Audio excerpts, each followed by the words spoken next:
G'day and welcome to another video. In this one I'm going to be cycling in the Barrington Coast area. I'm starting off in Dungog. I'm going to cycle up to Gloucester. From Gloucester I'm taking one of the back roads down to Bulahdelah. From Bulahdelah I come across to Tea Gardens, and from Tea Gardens back around via Clarence Town up to Dungog. Overall it's about a 240 kilometre route. Should be a lot of fun.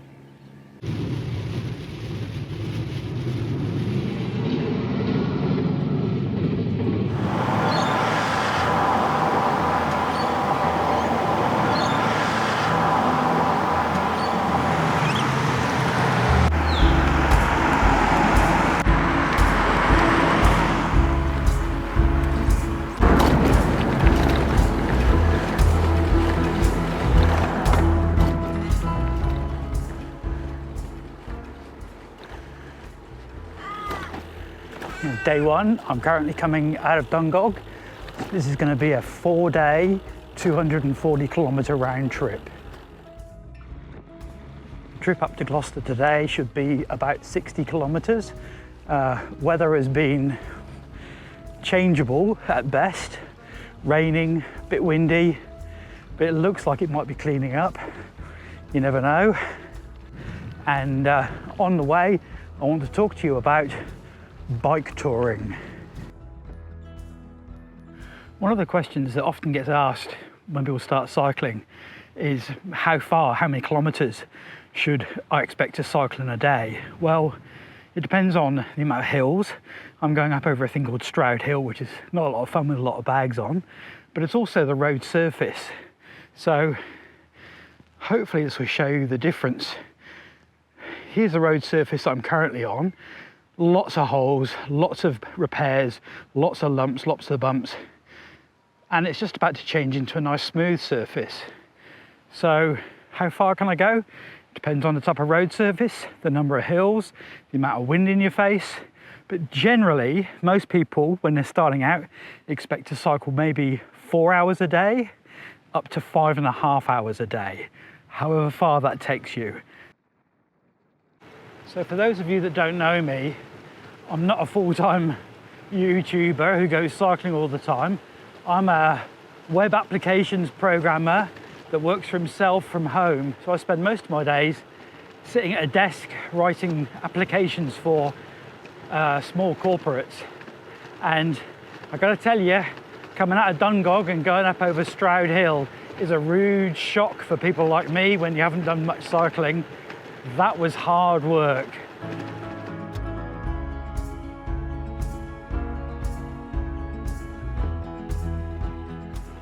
Now I can enjoy going downhill for about 5k's. It gets cold around here. It's late September, but it's about 13 degrees today, centigrade. So coming downhill, especially when you're sweaty from having gone uphill, yeah, it's quite chilly for me, but it is nice to be out.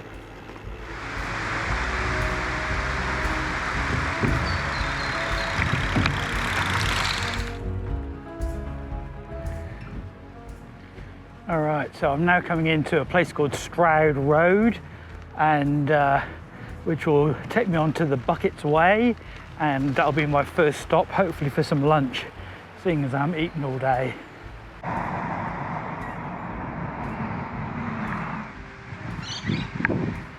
So I'm at Stroud Road, and the cafe that I was expecting to go to is closed. It's closed down.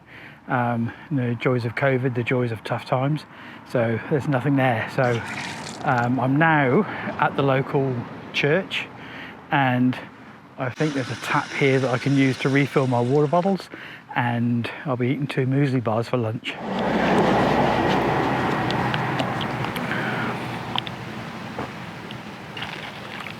Okay, sit rep while I eat my muesli bars. I've got a bit of a map here, and this is where I've started. That's Dungog, and we've come through here. That's now Stroud Road, and I've still got to get up to here this afternoon, which is Gloucester. For those of you that know the area, I'm now on the Buckets Way, and it's a 90k/h road, and as you can see there is no runoff to the side. It's about was that a foot wide, you know, 30 centimeters. So yeah, there's a few cars coming pretty close. Most people have been pretty good. They're going right the way around me, but yeah, I've got a flashing light on the back of my bike. I was going to wear a high-vis shirt, but it's just too cold. I've got to wear a sweatshirt on top. Stopped at Ward's River. There is a Cambodian street food place. You know, sadly they're closed at this time of day, but there's a street food truck that's open from first thing in the morning through till early afternoon. So it's definitely worth a stop if you were coming up this way. Yeah, I've got about 20 k's to go, and it looks like the rain is about to start settling in, so the next couple of hours might not be a great deal, lot of fun, but you know, what can you do? It's mucky weather now. It's kind of raining a bit. It's quite cool, and it's 5 o'clock, so sun goes down within the hour. I'm about 15 k's out of Gloucester. Easy cycle, easy road. Don't know if you heard that. It's the train going by over to my left. Yeah, straightforward today. It's been good. I've enjoyed it.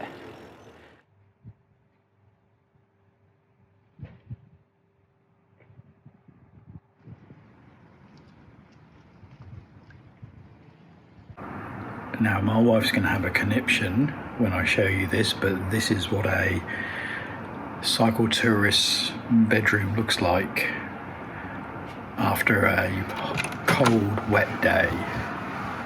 Come on. So here we go. We've got Matt Ryder on the TV, of course. I'm in the Red Wheel bike shop. I've got a bike here with a helmet and all of my bags there. I've got, hang on, let me quieten him down. I've got all of my gear drying out, so I got soaked in the last hour. That's why there's no video. And then over here is all of my electronics. I promise I'll tidy up before I go. I promise. Good morning. Slept well last night, recovered well, feel good, legs feel good. Yeah, this morning though, it's supposed to be not raining, but it's just that, again, that driving, drizzly rain. So I've packed up this camera, which has got microphones and things. I have a habit of breaking cameras in the rain very badly, so it's going to probably end up getting put away for a couple of hours. So you're just going to have to enjoy the scenic views as I cycle along.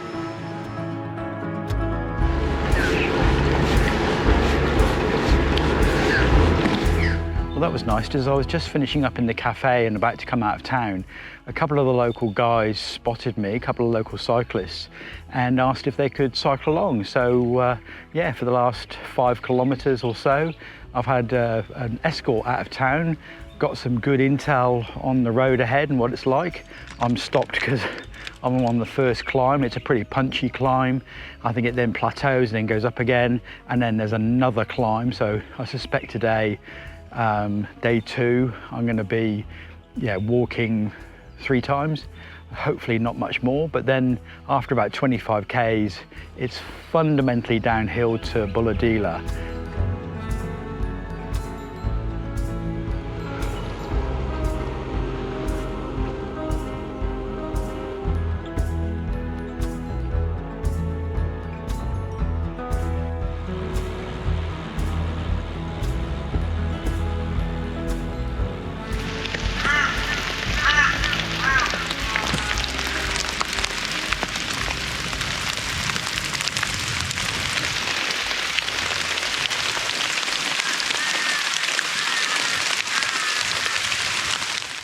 Back into my sweatshirt. The rain is settling in again. I think I've come over the 2 big peaks today already, so I'm about to start going downhill for the next 30 or 40 kilometers towards Bulahdelah. It's rolling hills, so yeah, don't get too excited. But yeah, you can see here, so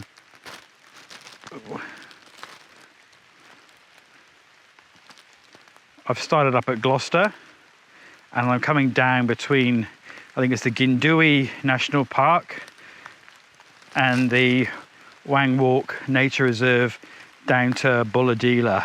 I'm currently somewhere around here, I think, having come over the hills, and you can see these are the two hills that I've come over, and then it's downhill to about here today. So yeah, it should be pretty straightforward, I hope, from now on.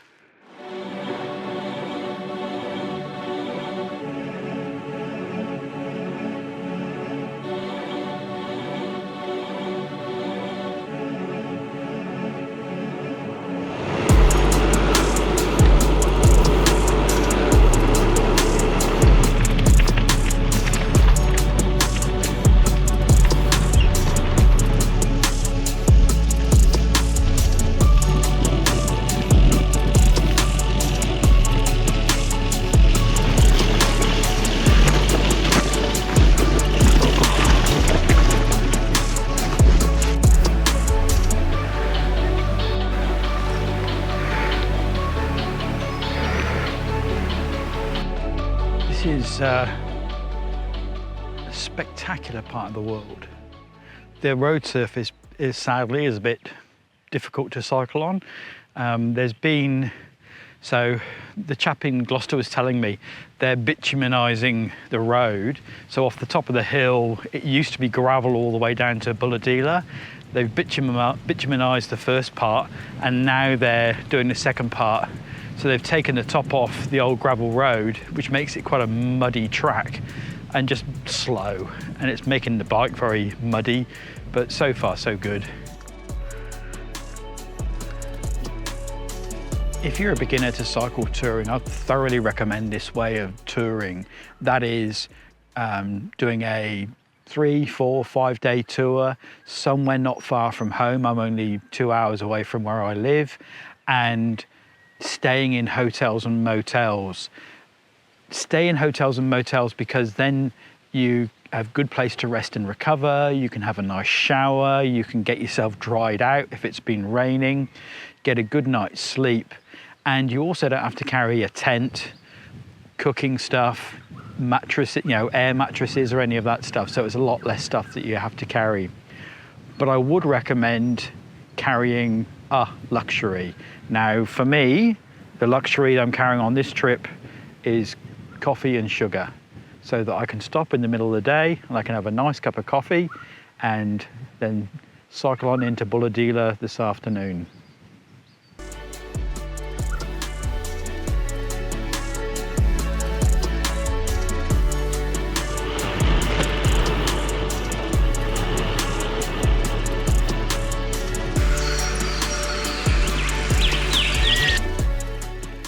Well, the weather today is definitely a little from column A and a little from column B. So started off rain, had a bit of high cloud. I've now got sun, we've had wind.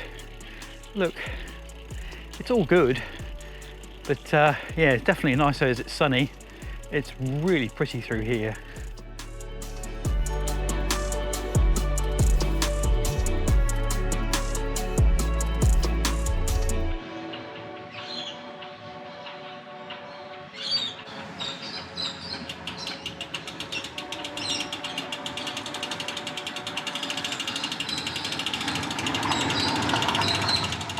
Well, good morning. I stayed in the Mountain View Hotel or Motel last night.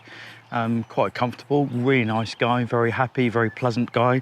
Allowed me to use his hose so I could wash my bike after such a muddy day yesterday. It's grey, it's cloudy today, hopefully not going to rain so much. Who knows, doesn't really matter. It's certainly a whole lot warmer, which is good. So today we're going down to Tea Gardens.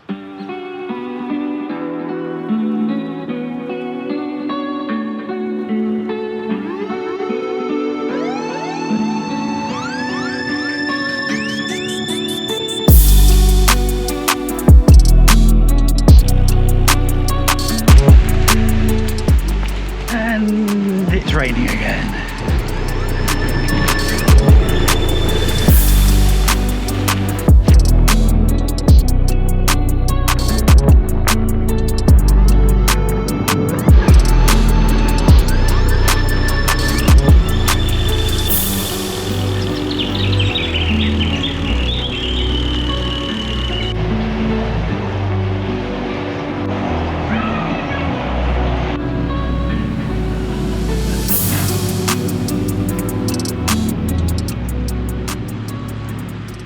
see, you should always talk to the locals.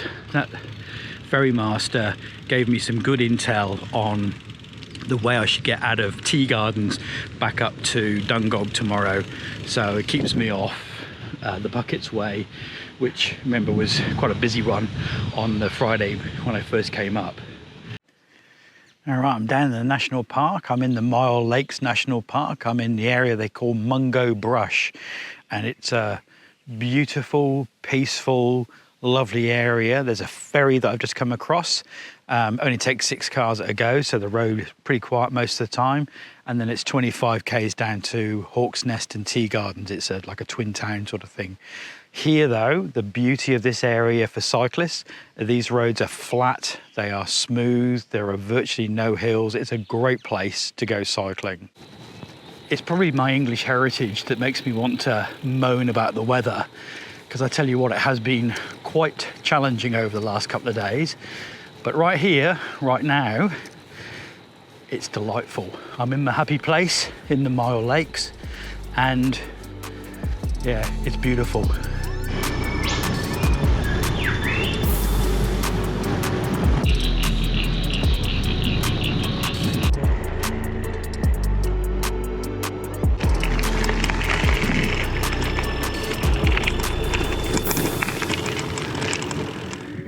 Okay, time to take a moment to tell you about the bike I'm riding. Doesn't mean it's a perfect bike. It's always being changed. It's a bit of a Frankenstein bike. So let me show you what I've got. Okay, it's fundamentally a Kona Sutra touring bike. And Kona make several different bikes, but in particular they made a touring bike for a long time, and this is it. However, I have removed the front handlebars. I don't like drop handlebars, and I've put Surly Moloko handlebars on there, and then we've got ergon grips on the end. I've still got the original Tektro brakes, but I've put rapid fire shifters. I use these Shimano touring pedals. They're SPD pedals on one side, and then they're flats on the other. So you can see I've got mountain bike shoes. The reason for using mountain bike shoes is they're very easy to walk in as well as to cycle. So they've got SPD cleats on the bottom of them. The gears in there, you can see probably, it's a triple chain ring at the front. Now, I've modified the lowest gear. I took off, I can't remember what it is, 27, 28 tooth cog, and I've replaced it for a 24. That's not the lowest you can get. I think you can get a 22, but 24 seemed plenty low enough for me. It means I can grind my way up over the hills. On the back, you can see I've got Oatly bags. They look mightily full for a person staying in hotels and motels. The reason being is there is quite a lot of camera gear in there, which I'm hauling around, and that big fat sweatshirt that I'm wearing when I was up in the hills and it was so cold. On the back there's a pair of shoes that I wear when I'm not on my bike. And then these are my gloves, which I'm trying to dry out because they have become so wet. The saddle is a Brooks saddle. It's not the one that came with the Kona Sutra originally. It's a black touring saddle. I think it's a B17 and then a flashlight underneath. So up front I've got a light. I've got this bag for the Surly Molokos. This is the Dr. Jones bag, which has got not much in it because it's not waterproof. But I do put like this camera and various other knickknacks, pens, knife, things like that in there. I've got a water bottle up here. I've got one down on the frame. I've got a snack bag. The reason why it's being run open is because some creature decided they were going to have a go at it, and so the zip is now broken. Over on this side, another one of those bags, which I've got my spectacles and also my riding glasses in. I've got a phone, which is on a quad lock mount, and this yellow bag has actually got one of those battery packs in it, so I can run Komoot basically all day, and then I can just wire off the battery pack when the phone starts to run a bit low. The wheels that are on here are the WTB wheels with 36 spokes laced 4 across. That means they can carry a lot of weight. On the rims, we've got Schwalbe Mondial, Marathon Mondial tyres, still the original tyres, and they go great. The number of spokes you have on a wheel really dictates how much weight a bike can take. And this bike can take up to 165 kilos of weight. That's a lot more than me and all the bags that are on there. So it's a really, really strong bike. So do I love the bike? Well, I'm pretty happy with it. I'm certainly not going to change it. It's very reliable. The gears are Shimano Dior gears. They're pretty standard gears. I think there's about 9 or 10 at the back. As I say, there's 3 at the front. So I've got a choice of a massive range of gears. The brakes are mechanical brakes. They're not hydraulic brakes. So there's very little to go wrong on it. It's very reliable. And that's really what you want when you're out touring. So before I get going again, what bike would I recommend you to buy? I would start with whatever you have. You cannot possibly know what bike you need until you've experienced it, until you've gone out cycling and found out what your roads are like, what the hills are like, how far you want to go, how much stuff you want to carry. It's very hard to go and buy a bike and hope that you're going to end up with the right thing. It's best to start with what you've got. Go out and try it and develop from there. As I say, with me, I've found I don't like using drop handlebars, so I've had to change them.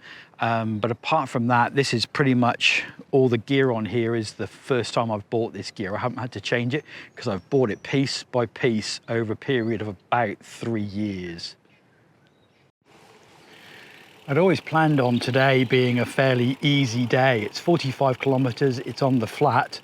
Well, it's 12:30 and I'm basically there for the day. I've got 3 more kilometers to do and I'm into town, so I can have the afternoon off, which is good.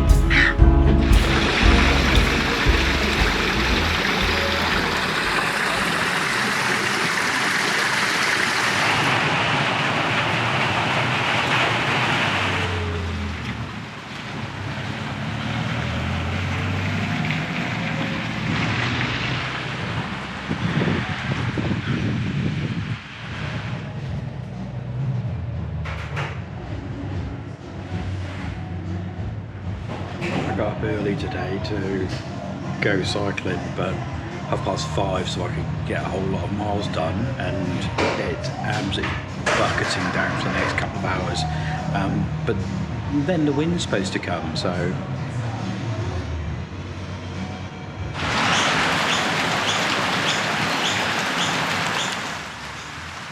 okay, sit rep, it's still raining hard.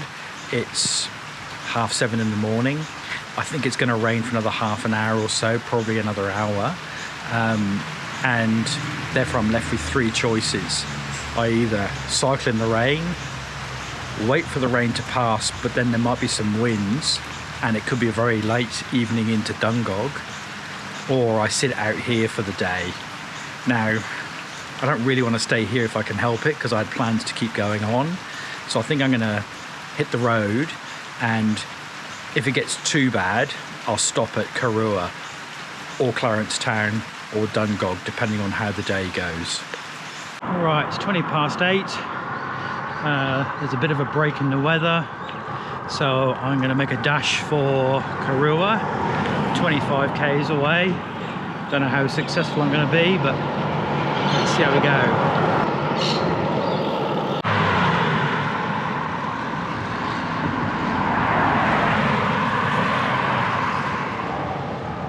Come down the Tea Gardens Road. It's kind of a rush hour, I guess. It's been pretty busy. However, I now have to go down the freeway for about 200 meters. So, wish me luck.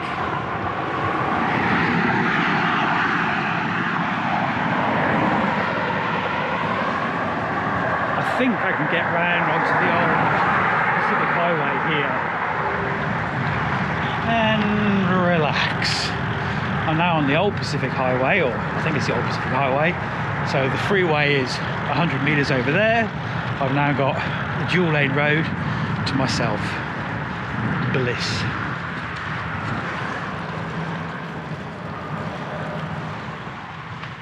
Well, that was the old Pacific Highway, and now I've got to go down the new Pacific Highway for a couple of kilometres.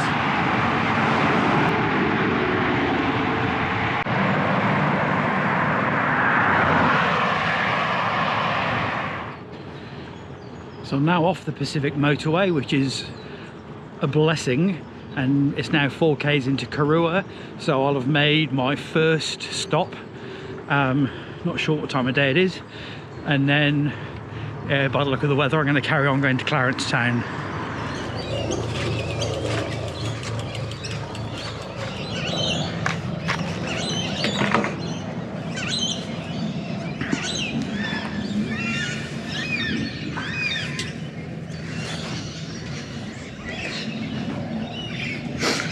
Another day of cold and wet, but yeah, I like Karua. It's a funny old place, but very, very peaceful now that the motorway it goes around it. It's a beautiful little port, very, very nice. So that was Karua. I've just popped into the local IGA and stocked up on a banana, some Skittles and some muesli bars just to keep me going during the day.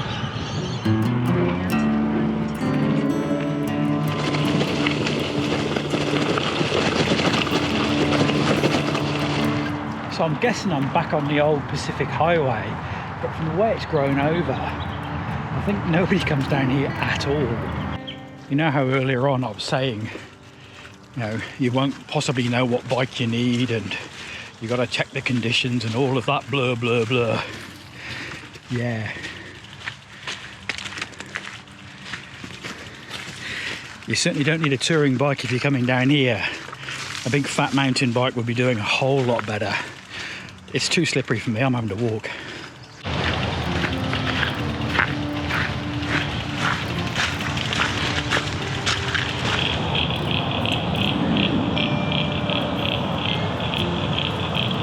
Okay, so we've now reached decision time. There's another 4-5 kilometres of this. I think I've come about half a kilometre. It's like peanut butter, the mud, loads of water, and as you can see, it's now completely covered in water. But if I go back, I'm then going to go up the motorway, and I don't want to do that either. So I'm kind of damned if I do and damned if I don't. Let me get back to you. Sit rep. I just waded through it. No, there isn't any video. I damn near fell over several times because it's got very deep in places, up to my knees, bottom of the bags. So yeah, it's pretty nasty through there, but straight ahead of me I can see it's going uphill, and that means the water must be coming away. So hopefully that's the worst of it is over and done with.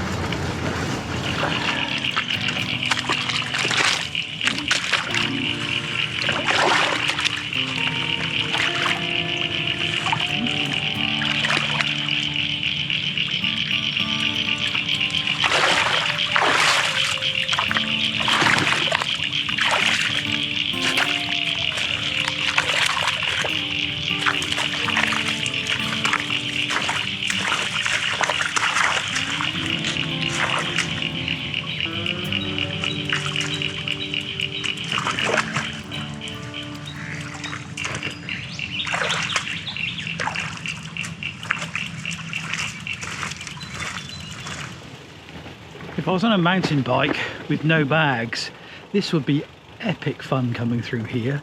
So muddy, so wet, such fun. But on a skinny wheel touring bike with bags, yeah, not quite so much fun today.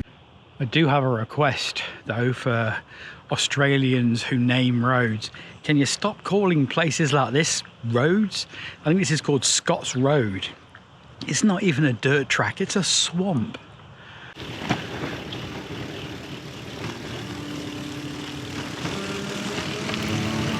And all of a sudden, it's beautiful. Now this bit looks all right. I can see ahead. Another part I'm going to have to walk.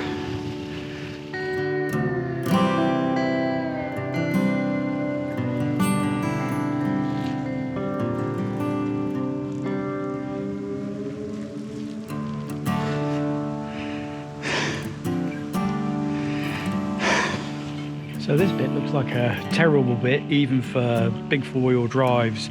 You know, they've put wood and things down through the ruts to try and make a bit more grip, but even that doesn't work sometimes.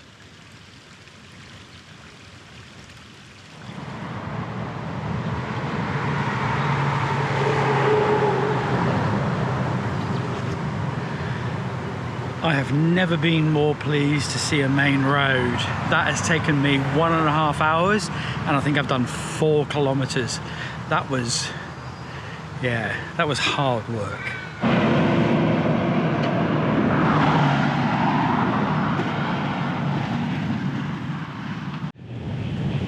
So I've now come through to Limeburners Creek Road, which should take me up to Clarence Town.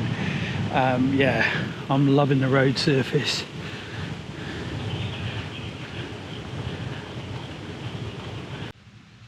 Just getting at some decent speed coming into Clarence Town. I'm an hour late and yeah, I've hit a hole in the road and I've popped my back tyre, so I'm just gonna have to put a new tube in now. I'm carrying 2 spare tubes for these sorts of emergencies. Okay, puncture repaired, new tube in. I carry 2 tubes and 2 sets of puncture patches. I think there's 5 in each, so I know it's belt and braces, pump, adapter to be able to use petrol station pumps, some chain oil, tyre levers, and basically hex keys, because nearly everything gets done with hex keys on this bike. That's it. So I got into Clarence Town. They've got a nice little supermarket. Bought myself a sandwich, turkey, it was very nice, and a drink. Had that, and the weather forecast says it's going to be clear for the rest of the day, so I'm heading up to Dungog. Let's get it done. 22.3 k's to go.